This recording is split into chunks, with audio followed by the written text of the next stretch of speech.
So in this video, I'm going to talk about what you can do if you're worried about a lost decade of investing returns. And before doing that, if you're a high net wealth individual or an expat in particular, go over to adamfire.com and see how I can help you. So some people are worried about a lost decade of investing returns. And in fairness, people always seem worried about this. They're worried about it 10 years ago, 3 years ago, 5 years ago, and so on. Which kind of brings me to the first tip, and that's not to be worried about it, because if you worry too much about it, it's more likely you'll do foolish things like sell out and so on, sell out of your positions in the market.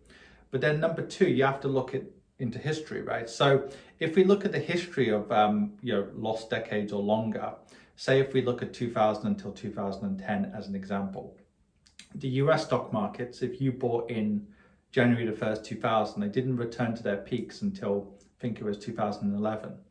So you would have had just over a decade of lost returns. Even if you would have reinvested dividends, I think you would have been even with inflation.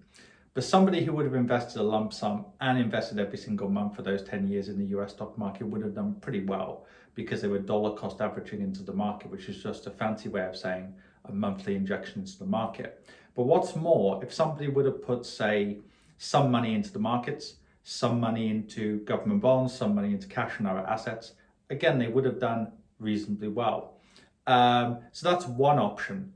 Diversification and dollar cost average into markets is a good way of, dealing with a lost decade of investing returns.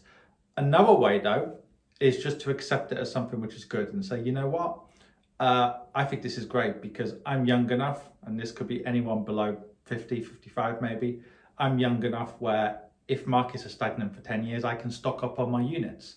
If you think about it, if someone was young in 2000, let's say they were 25, and now they're 47, 48 or whatever, they would have benefited so much from that lost decade because they're buying units at cheaper prices.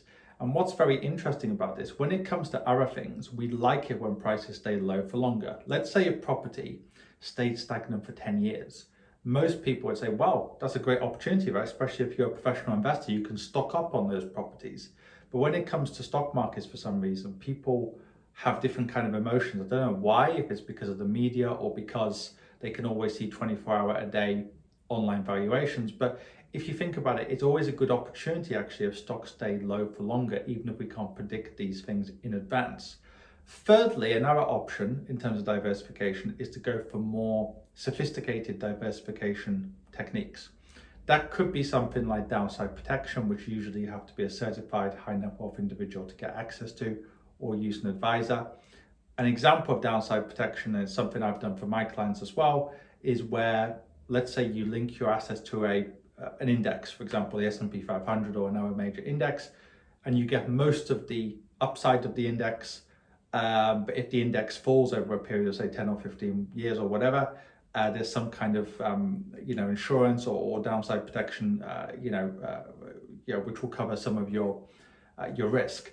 Obviously, there are positives and negatives of all instruments, but there are ways you can actually be quite creative when it comes to diversification and downside protection as well. So basically, if you follow some of these techniques, you don't need to be worried about a lost decade. I would say the only time you need to be worried is when you're about to retire. But in that case, you only have to be worried if 100% of your assets or 80 or 90% of your assets are in the stock market. And if you're just about to retire, then you shouldn't be in that situation. So if you're watching this and you're older, and you're close to retirement, then obviously maybe you'd have to have a look at your portfolio urgently. And that's not the case just this year. I'm not saying that because I think the stock market will do badly or well in the next 2 or 3 years. I make no pretense that I know the future. It's more in any year. It doesn't matter how well the stock market is doing. You shouldn't be 80, 90, 100% in the stock market when you're close to retirement. But if you're young enough, a lost decade can actually be a good time actually to make more money.